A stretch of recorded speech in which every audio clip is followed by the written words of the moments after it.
ओम श्री साईनाथाय नमः। Good morning, Sai morning. आइए शुरू करते हैं आज का नया दिन। आइए मिलकर प्रार्थना करते हैं, अरदास करते हैं, बाबा को याद करते हैं। सबसे पहले अपने बाबा के श्री चरणों को स्पर्श करके आज के नए दिन की शुरुआत करते हैं। मैं आशा करती हूँ कि आप सब लोग स्वस्थ और मस्त होंगे और जीवन में सदा खुश रहो। ऐसे ही मेरी प्रार्थना आप सभी के लिए हर रोज़ रहती है। बाबा आपके जीवन में हर दिन खुशियाँ लेकर आए, मेरा यही एक सपना कह लो, प्रार्थना कह लो, अरदास कह लो। सपना इसलिए क्योंकि जब हम किसी से मिलते हैं, अगर वो व्यक्ति बहुत खुशी के साथ मिलता है तो हमें देखकर खुशी होती है। अरे कैसे हो आप, बहुत अच्छे हैं। अच्छा लगता है लोगों को खुश देखना, किसी के चेहरे पर मुस्कुराहट देखना। और जब कोई दुखी होता है ना, तो ये मन भी दुखी के साथ मिलता है, उससे पूछता है क्या हुआ, फिर वो अपने दुखों की बात बताता है, फिर हम भी दुखी हो जाते हैं। इसलिए दूसरों का सुख हमेशा अपने भगवान से मनाते रहिए कि प्रभु मेरे साथ रहने वाले, मेरे जीवन में रहने वाले, मेरे अगल बगल वाले, मेरे पड़ोसी, मेरे रिश्तेदार, जितने भी लोग मेरे संपर्क में हैं या फिर जिनको मैं जानती तक नहीं हूँ, सबको खुश रखना मेरे मालिक, सबको खुश रखना। पता है एक दिन ऐसे ही प्रार्थना करने में एक कमेंट था, वो भैया थे शायद, वो कहते हैं अनु सबके लिए खुशियाँ मांगती हो क्या, आपके बाबा सबको खुश कर देंगे। हमने कहा लो भाई, एक और प्रश्न आ गया। तो देखिए मेरे बाबा ना कुछ भी कर सकते हैं। जहाँ पर बात मेरे बाबा की आएगी तो असंभव को भी संभव बनाने वाला मेरा मालिक, मेरा साईं है। लेकिन अगर वो भगवान, सोचिए हमारे जीवन में मुश्किलें ना डालें, सिंपल सा जीवन सीधा साधा चलता रहे, क्या जी लोगे आप? मान लीजिए जीवन में सिर्फ सुबह सुबह है, रात ना आए तो जी लोगे आप? या फिर रात ही है सुबह ना हो तो जी लोगे आप? नहीं जी सकते। अगर सुख ज़रूरी है ना तो उतना दुख भी ज़रूरी है। आप सोचिए लोग हमारा साथ कब छोड़ते हैं? सुख में ना, दुख में छोड़ते हैं। अगर हमारे पास सुख ही सुख रहे तो कोई हमें छोड़ेगा ही नहीं, फिर तो वो एक पर्दा सा पड़ा रहेगा। लेकिन दुख आता है तो कितने सारे लोग हमसे छूट जाते हैं ना, कितने लोग अपने से बेगाने हो जाते हैं। जिनके ऊपर विश्वास ही नहीं था वो ऐसे ऐसे हमारे साथ रिश्ता निभाते हैं जैसे हम उनके कुछ थे ही नहीं। तो ये दुख दिखाता है ऐसे दिन, सुख नहीं दिखाता, क्योंकि सुख में तो हर व्यक्ति साथ रहता है। और सच्ची बताऊं, मेरे को पहले दुख बड़ा बुरा लगता था, लेकिन इसी दुख ने मुझे मेरे मालिक से मिलवाया है। मैं इसको बुरा कैसे कह दूं? ये दुख ही है जिस वक्त मैं रोती थी ना, उस वक्त मुझे साईं मिले। तो वो आंसू भी मेरे लिए बड़े किस्मत वाले थे, जिन्होंने रोया तो उनको ये मिल गया, भगवान। लेकिन मैं हम सभी के लिए, पूरे परिवार के लिए प्रार्थना करती हूँ कि देवा, हम आपके नादान और ना समझ बच्चे हैं। कई बार इतनी खुशी मिल जाती है कि ऐसे लगता है कि कहीं हम अपने बाबा को भूल तो नहीं जाएंगे, कहीं हम अपने बाबा को भुला तो नहीं देंगे, कहीं खुशी खुशी और इतने सारे सुखों के बीच में मैं अपने बाबा का नाम लेना ना भूल जाऊं। ये डर रहता है साईं। इसीलिए मेरी आपसे प्रार्थना है कि जब कभी जहाँ भी मेरा अगर इतना सा भी ध्यान भटके ना, आप तुरंत अपनी तरफ खींच लेना, आप तुरंत मुझे अपनी याद दिला देना, अपना बना लेना साईं। मैं कभी भी, चाहे खुशी हो, अत्यधिक खुशी हो, चाहे अत्यधिक गम हो, पर हमेशा आपका नाम मेरी ज़ुबान पर रहे। अगर बहुत ज़्यादा सुख आ जाए तो मैं कहूँ मेरे साईं ने दिया है, और बहुत ज़्यादा दुख आ जाए तो कहूँ मेरे साईं इसको ठीक कर देंगे। प्रभु ऐसी कृपा दृष्टि मुझ पर और मेरे इस पूरे परिवार पर बनाए रखना, क्योंकि जितनी मेरे लिए मेरी ज़िंदगी महत्व रखती है, मेरी ज़िंदगी ज़रूरी है, उतनी ही मेरे लिए ये पूरे परिवार की ज़िंदगी ज़रूरी है। मैं प्रार्थना, बाबा हमारा प्रार्थना करना कोई यूँ ही नहीं है, हम इन सबसे बहुत प्यार करते हैं। ये हमारा परिवार है। जिसने एक बार कह दिया ना कि मैं साईं दीदार का सदस्य हूँ, वो तेरा बच्चा है साईं। जिसने एक बार साईं परिवार से खुद को जोड़ लिया, फिर वो आपकी जिम्मेदारी है साईं। मैं इस वक्त कह रही हूँ, मेरे अश्रु बाबा के सामने हैं, तो बाबा तुम मेरी सच्चाई और मेरे विश्वास को जानते हो, मुझे किसी को दिखाना नहीं है साईं, तुम इस सच्चाई से वाकिफ़ हो। इसीलिए इस पूरे परिवार के छोटे बड़े हर सदस्य की रक्षा आप करना मेरे मालिक। मैं आपसे प्रार्थना करती हूँ साईं, यदि हम सच्ची भक्ति कर पा रहे हैं तो हमें हमारा मार्गदर्शन कीजिए, हमें अच्छी राह पर लगाइए, हमें अपना बनाइए साईं। क्योंकि हम आपके बन गए ना तो ये गलतियाँ वलतियाँ दूर हो जाएंगी हमसे। बस बाबा, कहने को ये एक वीडियो है लेकिन ये तो मेरा एहसास है। इस वीडियो में मेरे एहसास शामिल हैं, मेरा भाव शामिल है। और जहाँ तक भी ये वीडियो सुनी जा रही है, कोई भी सुन रहा है, मैं उनसे सच्चे हृदय से कह रही हूँ, अगर आप सच्ची भावना से प्रार्थना करोगे, आपके दुख उसी दिन से ख़त्म होने शुरू हो जाएंगे। उसी दिन से आपके दुखों का आपसे छुटकारा हो जाएगा। इसीलिए इस प्रार्थना को यूं ही हल्के में मत लीजिएगा, क्योंकि जहाँ विश्वास भगवान पर है ना, आप किसी भी जगह बैठ जाओ, सच्चे दिल से प्रार्थना करने लग जाओगे ना, वो जगह भी पावन हो जाती है ना। तो बस कुछ मत सोचिए, किसी के बारे में मत सोचिए। ये जीवन है, जीना है, खुशी है, सब कुछ मिल जाएगा। मेरा आपसे बस बात करने का मतलब यही है कि हारना नहीं कभी। ये परिवार जब भी प्रार्थना करेगा साईं को सुननी पड़ेगी। बस आप सच्चे होने चाहिए अपनी जगह पर, आपका भाव सच्चा होना चाहिए। और मैं बता दूं, ये प्रार्थना सबसे पहले उन लोगों के लिए की जाती है जो लोग शारीरिक तकलीफ़ में होते हैं, जिनको कष्ट होता है। बाकी की सारी चीज़ बाद में, पहले उनके लिए प्रार्थना होती है जो हॉस्पिटलाइज्ड हैं, जो तकलीफ़ में है, उनके लिए प्रार्थना महत्वपूर्ण सबसे पहले रखी गई है। जिनकी सेहत ठीक नहीं है, जो कष्ट से जूझ रहे हैं, ठीक है, उसके बाद बाकी जो भी कार्य हैं उन सब के लिए प्रार्थना होती है। अगर मेरी कोई बोलने में कभी भूल चूक हो जाए तो बाबा मैं आपसे क्षमा चाहती हूँ, इस पूरे परिवार से क्षमा चाहती हूँ। और जो नाम मैंने कुछ आपके लिए हैं वो नाम है, और एक हमारे परिवार के सदस्य हैं जिनके हस्बैंड का नाम सुरेश बादकर जी है। वो किसी कार्य से बाहर निकले हैं अपने परिवार से दूर होकर। तो हम चाहते हैं बाबा, आपसे प्रार्थना करते हैं कि वो जिस कार्य के लिए भी बाहर गए हैं, आप उन्हें सुरक्षित व सफलतापूर्वक उन्हें वापस खुशखबरी के साथ उनके घर वापस भेजिए, ताकि वो खुशी खुशी अपने घर आएँ और उनका कार्य सफल हो। जय साईनाथ।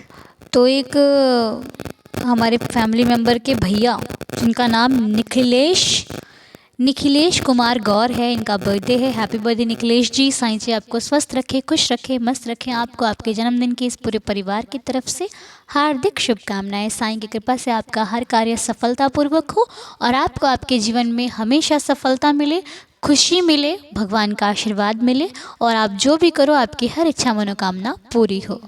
और हमारे परिवार के खूबसूरत से सदस्य सोनिया खट्टा जी का बर्थडे है, अभी एक दिन पहले ही था। सोनिया जी, उस दिन तो मैं आपको विश नहीं कर पाई, लेकिन मैं बाबा से प्रार्थना करती हूँ कि आपको हमेशा खुश रखें, मुस्कुराता हुआ रखें। आप जो चाहो साईं आपको वो हर खुशी दें। आपका जीवन, आपका परिवार सदा खुशियों में रहे, मेरी बाबा से प्रार्थना है। जन्मदिन की आप सबको बहुत सारी शुभकामनाएं इस पूरे परिवार की तरफ से। हमेशा खुश रहो आप सोनिया जी, मेरी बाबा से प्रार्थना है, ठीक है। Happy birthday. और अभी बीते कल में हमारे मौजरी जी की बेटी कलिकांजलि पॉल का बर्थडे था। Happy birthday Kalikanjali. साईं जी आपको खुश रखे, स्वस्थ रखे, मस्त रखे, हमेशा खुश रहो। जो भी आपके जीवन की परीक्षा हो, आप हर परीक्षा में सफल हो, आपके जीवन में खुशियाँ आए, जो चाहो करना वो साईं आपको हर खुशी दे, हर कार्य में सफलता मिले, खूब उन्नति करो। साईं जी आपको हमेशा खुश रखें। मेरी प्रार्थना बाबा के श्री चरणों में है। और हमारे गीतांजलि जी की बेटी यशिका जी का भी बर्थडे था अभी पिछले दिन में। तो हैप्पी बर्थडे यशिका। साईं जी आपको भी खुश रखें, स्वस्थ रखें, मस्त रखें, जो चाहो वो हर खुशी आपको बाबा दें। मेरे बाबा के श्री चरणों में ये प्रार्थना है, आपके जीवन का आने वाला हर एक दिन, हर एक पल इतना खुशियों से भरा हो कि दुख की परेशानी भी जीवन में ना आए। जय साईनाथ। और हमारे स्नेहा रोहरा जी का बर्थडे था। हैप्पी बर्थडे स्नेहा जी। साईं जी आपको भी खुश रखे, स्वस्थ रखे, मस्त रखे, जीवन में हमेशा खुश रहो।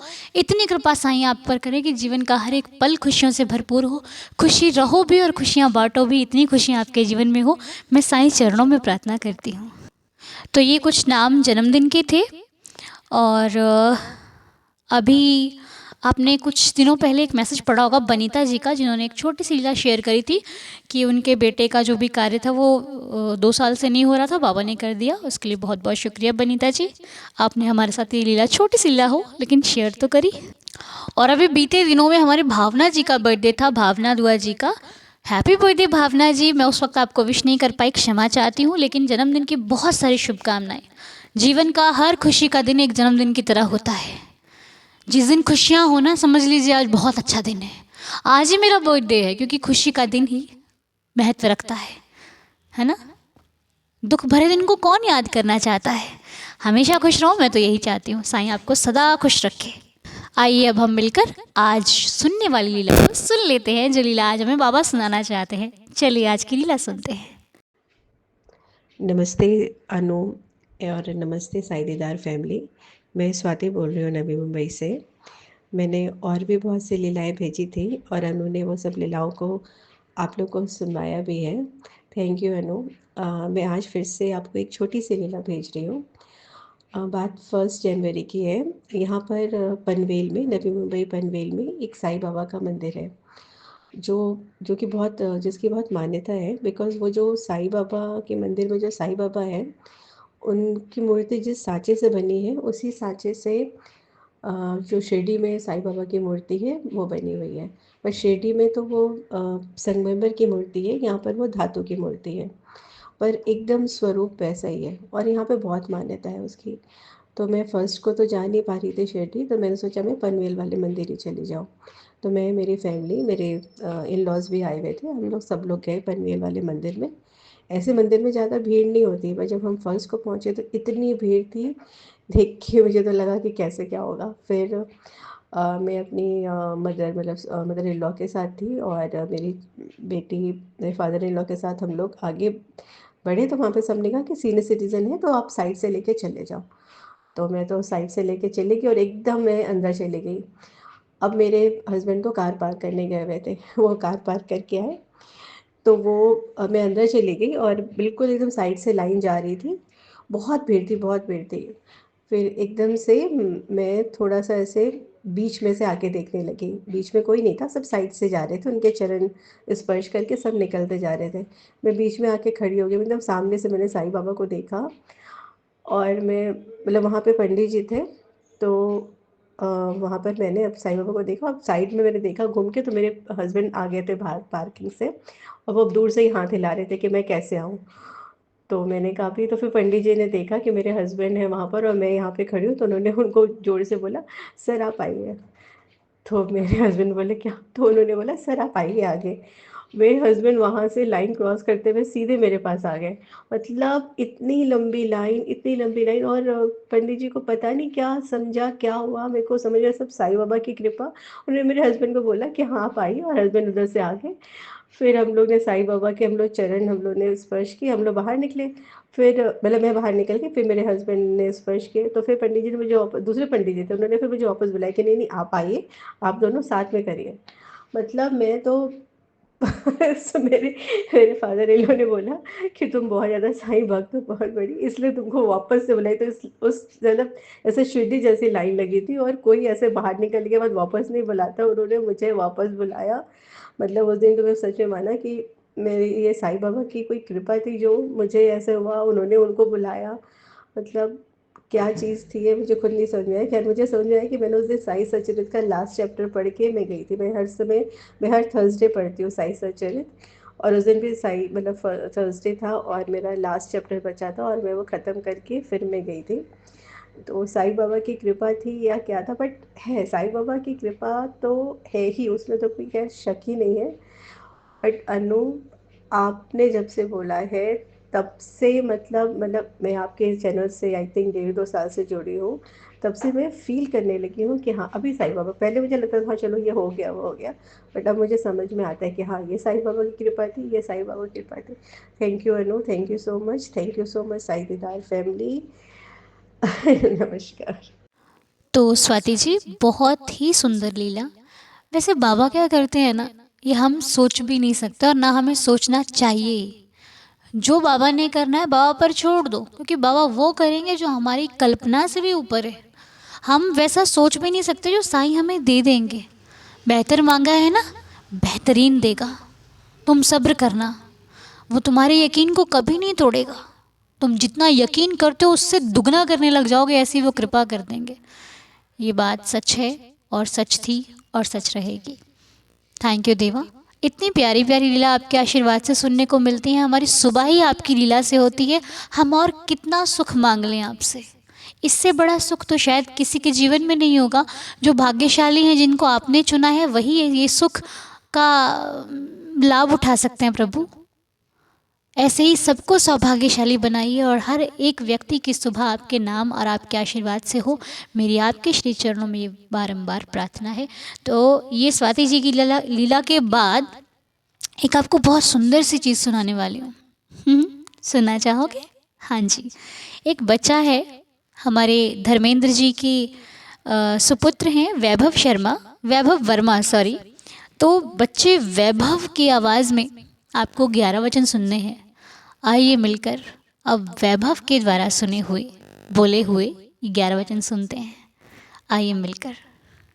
जो सीधी में आएगा का परजूर भगाएगा, रेस मारी की सिपा, पैर तेरी दुखली पीरी पर, त्याग शरीर चला जाऊंगा, भक्त ही तो डर आऊंगा, मन में रखना डर विश्वास, करे समाधि पूरी आज, मुझे सताती हुई घर घर सत्य पहचान, मैं स्नान का खाली जाए हो तो कोई मुझे बताए, जैसे भाव रहा जिदन का वैसा रूप हुआ मेरे मन, भार तुम्हारा मुझ पर होगा, वचन मेरा झूठा होगा, असहता लो बल जो मांगा वो नहीं अधूर, मुझ में लीन वचन मन काया, उसका रन कभी चुक, धन्य धन्य वे भक्त मेरी संता दिशे आने, अनंत कोटि ब्रह्मांड राजा धीराज योधिराज ब्रह्मा श्री सत्यान सतगुरु साईनाथ महाराज की जय।